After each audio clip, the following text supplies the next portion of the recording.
Good morning students, मैं आनंद फिदेश आपके सामने फिर प्रस्तुत हुई लर्निंग क्लास में आप सबका स्वागत है। जैसा कि बच्चों हम लोग पढ़ रहे थे कक्षा 7 को लेकर के संज्ञा, और संज्ञा में हम लोगों ने बहुत सारी बातों को जाना और यह हमारा चौथा वीडियो है। तो तीन भाग जो जिसमें हम लोगों ने बहुत सारी चीज़ों को देखा, उसमें अभी हम लोग देखेंगे अब तक हमने क्या सीखा, यानी जितने सारे आप संज्ञा के बारे में आपको बताया गया है उनमें आप क्या सीखे हैं, और उसके बाद फिर अभ्यास। तो आपकी किताब में अगर पेज नंबर 33 अगर आप खोल लोगे तो काफी अच्छे ढंग से समझोगे। तो सबसे पहले हम देखेंगे अब तक हमने क्या सीखा। तो सबसे पहले संज्ञा व्यक्ति, वस्तु, स्थान के नाम का बोध कराने वाले शब्द है, ये हम लोग जान चुके हैं। दूसरा जो है जातिवाचक संज्ञा से किसी प्राणी, वस्तु या स्थान की पूरी जाति का बोध होता है, ये भी हम लोग जान चुके हैं। संज्ञा यानी जाति का प्रयोग विशेषण के रूप में भी किया जाता है, ये भी हम लोग पढ़ चुके हैं। भाववाचक संज्ञाओं को देखा या छुआ नहीं, महसूस किया जा सकता है। भाववाचक संज्ञाओं का विशेष परिस्थिति में व्यक्तिवाचक संज्ञा के रूप में प्रयोग संभव है। ये सारी चीजों को हम लोग जान गए हैं। अब हम आएंगे अभ्यास की ओर। तो अभ्यास की ओर बताने से पहले मैं बताऊंगा कि बहुत सारे प्रश्न जो है आपकी किताब में ही उसके जवाब लिखे हुए हैं और आपको किताब में से आप देख सकते हो। तो सबसे पहला प्रश्न है, निम्नलिखित प्रश्नों के उत्तर दीजिए। ये आप अपने कॉपी में लिखोगे, व्याकरण के कॉपी में। संज्ञा के भेदों के नाम उदाहरण सहित लिखिए। तो संज्ञा के जो 3 भेद है आप उसका नाम लिख लेंगे और 3 उदाहरण दे देंगे। दूसरा प्रश्न है, भाववाचक संज्ञाओं की क्या विशेषता है। तो आप पेज नंबर देख सकते हो, पेज नंबर आप 31 में कि भाववाचक संज्ञा की क्या विशेषता है। तो इसका जवाब आप कैसे लिखोगे, भाववाचक संज्ञाओं की यही विशेषता है कि यह किसी व्यक्ति, वस्तु के गुण, दोष, भाव, अवस्था, दशा आदि का बोध कराता है। तो है ना, तो इसी प्रकार इसका आंसर आपको लिखना होगा कॉपी में। तीसरा प्रश्न जो है, भाववाचक संज्ञा कैसे बनाई जा सकती है। तो बहुत सारे इसके पहले वाले भाग में आपको बताया गया है कि भाववाचक संज्ञा किस व्यक्तिवाचक से, जातिवाचक से भाववाचक संज्ञा बनाई जा सकती है, सर्वनाम से भाववाचक संज्ञा बनाई जा सकती है। आप इसे आप लिख सकते हो। उसके पहले में भी एक लाइन में दिया गया है, भाववाचक संज्ञा शब्द जातिवाचक संज्ञा सर्वनाम, विशेषण, क्रिया एवं अवयव के द्वारा बनाई जा सकती है। चौथा प्रश्न है, जातिवाचक संज्ञा का प्रयोग व्यक्तिवाचक संज्ञा के रूप में कैसे किया जाता है। आप इसका जवाब देखोगे पेज नंबर 32 में सबसे नीचे में कि जातिवाचक संज्ञा का प्रयोग गुण, दोष के कारण, है ना, उसका रूप में इसका प्रयोग किया जा सकता है। और अंग प्रश्न 5वां जो प्रश्न है, व्यक्तिवाचक संज्ञा का प्रयोग जातिवाचक संज्ञा के रूप में कब होता है। तो ठीक उसी के बाद वाले जवाब में आप देखोगे कब होता है, जब वो जातिवाचक संज्ञा का बोध कराते हैं या विशेष अर्थ में किसी विशेष के लिए रूढ़ हो जाते हैं। तो इसका जवाब आप लोग अपने कॉपी में अच्छे ढंग से लिख लोगे। अब हम आते हैं दूसरा जो है रिक्त स्थान, यानी प्रश्न उत्तर हम लोग देख लिए।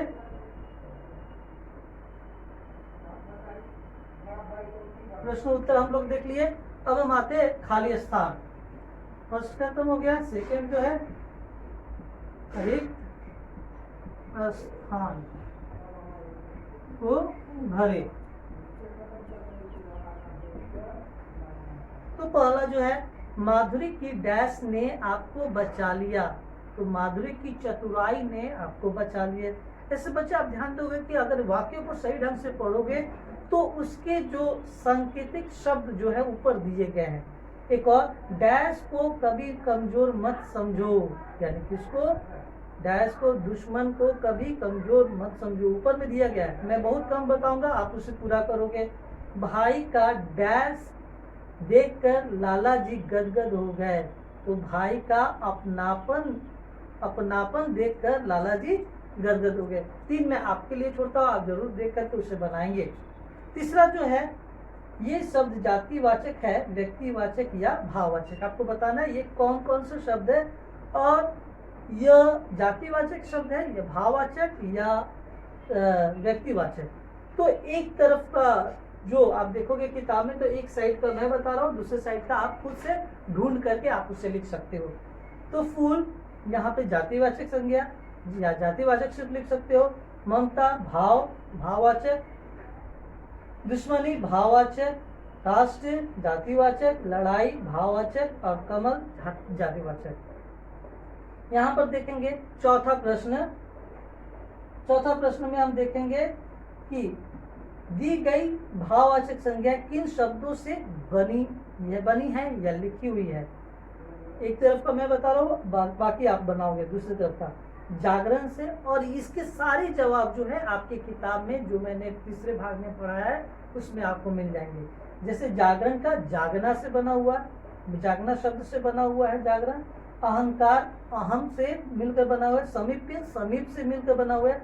ठंडक ठंड से मिलकर बना हुआ है। और बाहरी बाहर से मिलकर के बना हुआ है। बगल वाले जो है हरियाली, बचपन, जलन, ममता, धूप, ये आप लिख सकते हो खुद से।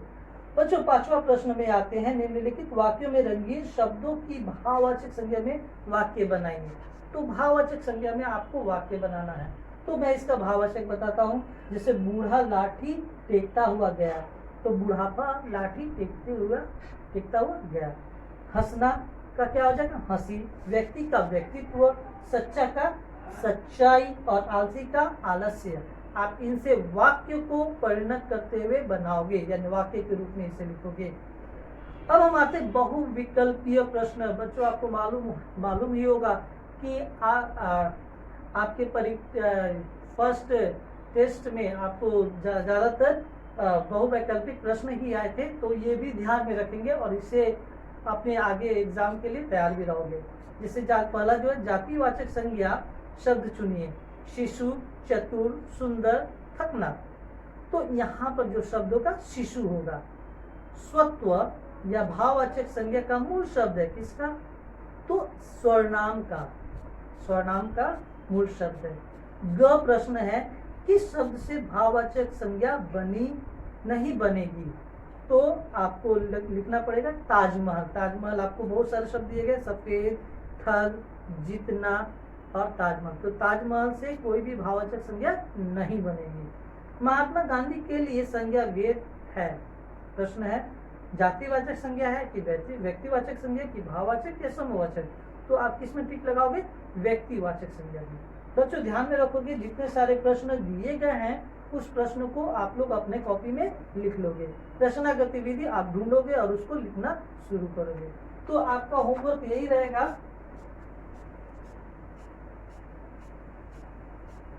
गृह कार्य के रूप में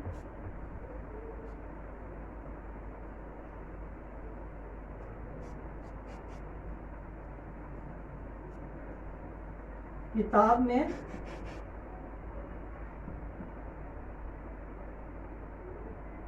दिए गए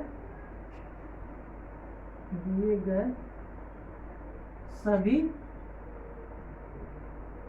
प्रश्नों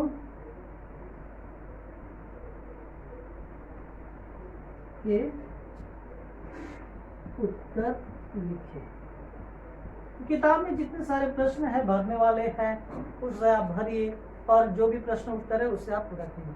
बच्चों आज के लिए इतना ही। तब तक के लिए धन्यवाद। इस चैनल को सब्सक्राइब कीजिए और अपने दोस्तों के साथ शेयर कीजिए।